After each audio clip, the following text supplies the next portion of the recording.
Radhe Radhe bakers, आप सबका स्वागत है एक नए डिज़ाइन के साथ में। तो गाइस, आज मुझे बहुत दिनों के बाद ना थोड़े बड़े केक का ऑर्डर मिला है। 1.5 kg का 2 टियर में ये केक बनाना है। बहुत दिनों से ना बस मुझे 1/2 kg, 1/4 kg और कभी कभारी 1 kg के ऑर्डर्स मिल रहे थे। तो सभी बेकर्स को पता है कि अगर ऐसे बड़े ऑर्डर्स आते हैं ना तो बहुत ही ज़्यादा खुशी होती है। तो यहाँ पे ना मैंने ऊपर वाला स्पॉन्ज 6 इंच के केक टिन में रेडी कर लिया है 200 ग्राम प्रीमिक्स से। नीचे वाले बेस के लिए मैंने 9 इंच का टिन यूज़ किया है क्योंकि मुझे हाइटेड केक नहीं बनाना था। अगर हाइटेड केक बनाना होता तो 7 एंड 5 इंच का मैं इस्तेमाल करती केक टिन। ओके, अगर आप चाहे ना तो बड़ा केक है तो 4 लेयर्स भी कट कर सकते हो, बट मैं यहाँ पे 3 लेयर्स ही कट कर रही हूँ क्योंकि अगर इसके मैं 4 लेयर्स कट करूँगी ना तो फिर इसका वेट फिर ज़्यादा चला जाएगा इसलिए।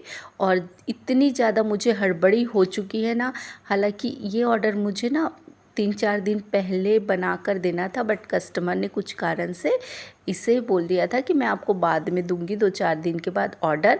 इन हुआ ऐसे कि ना उन्होंने रात में मैसेज डाल दिया था लेट नाइट में, बट ना मैंने नहीं देखा और देखती भी तो बहुत लेट हो गया था, मैं स्पॉन्ज बेक नहीं कर सकती थी। फिर जल्दी से मैं सुबह उठ के ना एक स्पॉन्ज बेक कर रही थी एंड दूसरे साइड में लंच वगैरह ब्रेकफास्ट सारी चीज़ें रेडी कर रही थी क्योंकि जल्दी से सुबह उठ के मुझे बस खाने की तैयारी करनी होती है। इन घर के बाकी काम भी करने होते हैं क्योंकि मेरे पास कोई भी हाउस हेल्प नहीं है और 10 बजे तक मुझे रेडी होके काम पे भी निकलना होता है। तो इसे ना मैं 10 बजते बजते तक जितने मेरे से काम हो पाएगा मैं करूँगी। इन शाम को आने के बाद मैं बाकी का काम कर दूँगी। तो अभी इसे मैं क्रम कोट करके रख दूँगी और 9 बजे ही ना मैंने इसे क्रम कोट वगैरह करके रख दिया था गाइस। 9:30 बजे मैं आ गई थी इसकी फाइनल आइसिंग करने।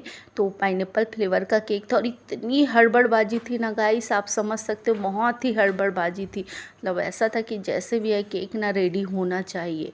और पाइनएप्पल फ्लेवर का था तो एसेंस वगैरह मैंने पहले इसमें डाल दिया था, तो बहुत ज़्यादा इस क्रश में यूज़ नहीं कर रही हूँ, आप देख पा रहे होगे क्योंकि एसेंस ना मैंने ऐड कर दिया था। अधिकतर मैं क्या करती हूँ, वनीला केक ही बेक कर लेती हूँ क्योंकि कई बार मेरे साथ ऐसा हुआ है कस्टमर ने बोला है कि ना पाइनएप्पल रेडी कर दो और स्ट्रॉबेरी रेडी कर दो, और मैं ना एसेंस उसमें डालकर रेडी कर देती हूँ, बट बाद में उनका ना माइंड चेंज हो जाता है और वो फ्लेवर चेंज कर देते हैं।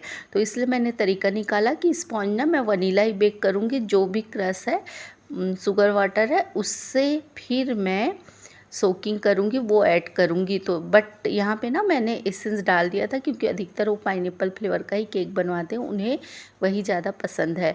और कस्टमर ने जो पिक भेजी थी ना वो 1 kg केक का था, 5 इंच के टिन में बना हुआ बहुत हाइटेड केक था। तो मैंने उनसे ना पूछ लिया, आप 1.5 kg का बनवा रहे हो तो 2 टियर बनवा लो क्योंकि ना बहुत ज़्यादा हाइटेड केक हो जाएगा, तो आप बताओ। तो उन्होंने बोला कि ठीक है 2 टियर ही बना दो। तो चलो मेरे सजेशन को उन्होंने एग्री कर लिया, तो बहुत अच्छी बात है। तो यहाँ पे मैं जल्दी जल्दी से हाथ चला रही हूँ, जो पिक कस्टमर ने भेजी थी उसी के अनुसार मैं काम करने की कोशिश कर रही हूँ। इन अधिकतर मेरे पास होता क्या है गाइस कि अधिकतर ना purple, lavender and pink colour के केक ही ना मेरे पास ज़्यादा से ज़्यादा ऑर्डर्स आते हैं। और मैं भी किसी के लिए बनाती हूँ ना तो यही कलर बनाती हूँ, किसी गर्ल के लिए हो तो बहुत ज़्यादा मेरे वीडियोस पड़े हुए हैं और लगभग लगभग सेम सेम डिज़ाइन हो जा रहे हैं क्योंकि कस्टमर वैसे ही चूज़ करते हैं, तो वैसे ही हमें बनाकर देना पड़ता है। और मैं भी बनाती हूँ ना तो हड़बड़बाजी वाले ही अधिकतर ऑर्डर्स आते हैं, तो कई बार नहीं सूझ पाता, तो जो समझ में आता है वो डेकोरेशन मैं कर देती हूँ गाइस। तो ऊपर भी यहाँ पे मैंने डिज़ाइन कर लिया है और उसे रख दिया है क्रम कोट नहीं सॉरी फाइनल आइसिंग करने के बाद में। और वो करते करते ना 10 बजने ही वाले थे, तो मैंने सोचा ऊपर वाली भी ना मैं चलो कर देती हूँ। ना मेरे जाने का समय भी हो चुका था, तो फिर मैं जल्दी जल्दी से हाथ चला रही थी। तो यहाँ पे थोड़ा सा मैं पिंक कलर भी यूज़ कर रही हूँ पर्पल के साथ में, ताकि उसका एक ना शेड आ जाए क्योंकि मुझे दोनों ही हल्का फुल्का सा शेड चाहिए था। तो जैसा भी बन रहा है मैं बनाने की कोशिश कर रही हूँ। दोनों कलर ना थोड़े थोड़े दिखने चाहिए।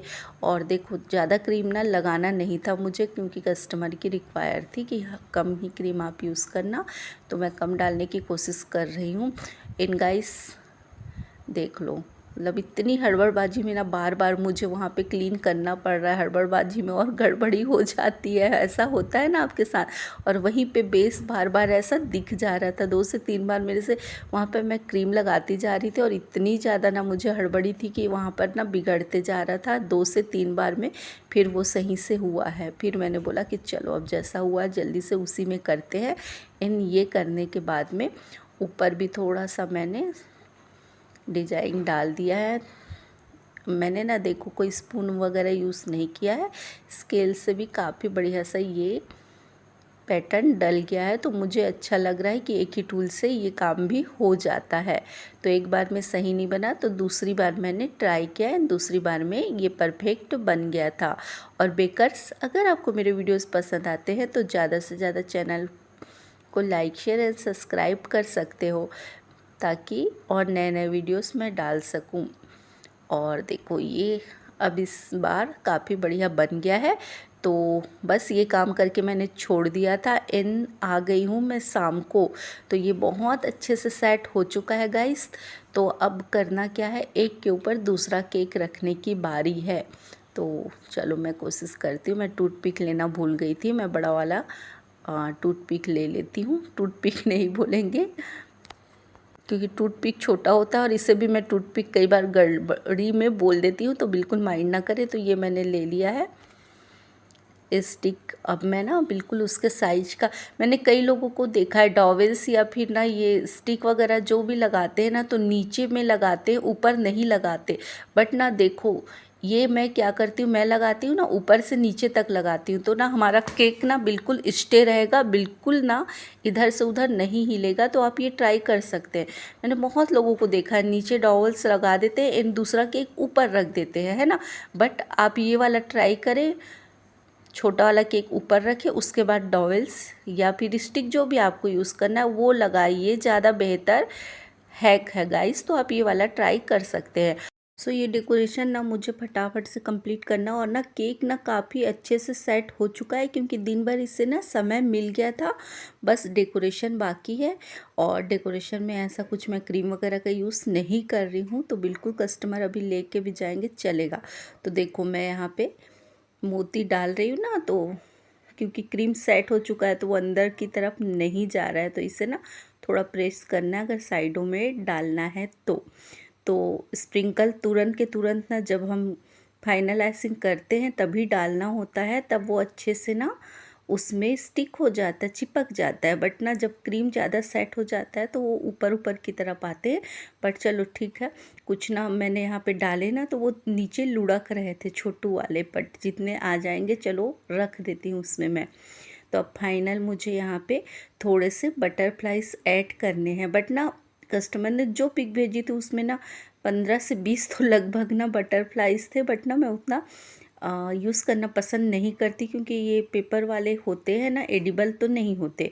तो इसे बिल्कुल फिर केक कटिंग से पहले हटाते रहना पड़ता है। तो मैं 2 से 4 ही करती हूँ, ज़्यादा नहीं करती, 1-2 बस देखकर। तो यहाँ पे मैंने ज़्यादा यूज़ नहीं किया है। और हैप्पी बर्थडे का टैग भी ना मैंने साथ के साथ ही यहाँ पे लगा दिया है, ताकि केक में एक बढ़िया सा लुक आ जाए। तो इस बार मैंने इसे साइड से ही लगा दिया है। और मेरे पास जो बटरफ्लाई इस कलर कॉम्बिनेशन का था वो मैंने इस्तेमाल कर लिया है।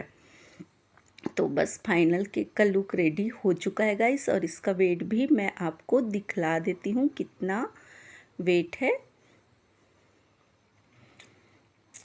हाँ, इसमें ना 1500 से ज़्यादा है, तो ठीक है, हमें इतना ही चाहिए था। केक का वज़न 1.5 kg होना था। इन बाकी जो है बेस का इस 30 से 40 ग्राम चला जाता है। देखो ये है केक का फाइनल लुक। बट वेट अभी कुछ इसमें बचा हुआ है। मुझे कस्टमर ने बोला था कि आप ना नाम लिख देना, तो जल्दी जल्दी से वो मुझे करना पड़ेगा। तो पहले ही ना मैंने पिक ले ली थी, वीडियो रिकॉर्डिंग कर ली थी। नाम लिखने से पहले एंड नाम लिखने के बाद भी मैं आपको दिखा देती हूँ। और गाइस, अगर आप लोगों को आज का डिज़ाइन पसंद आया होगा तो ज़्यादा से ज़्यादा चैनल को लाइक शेयर एंड सब्सक्राइब करो। और इतना ब्यूटीफुल सा केक बन गया तो लाइक करना तो बनता है। स्वस्थ रहो, मस्त रहो।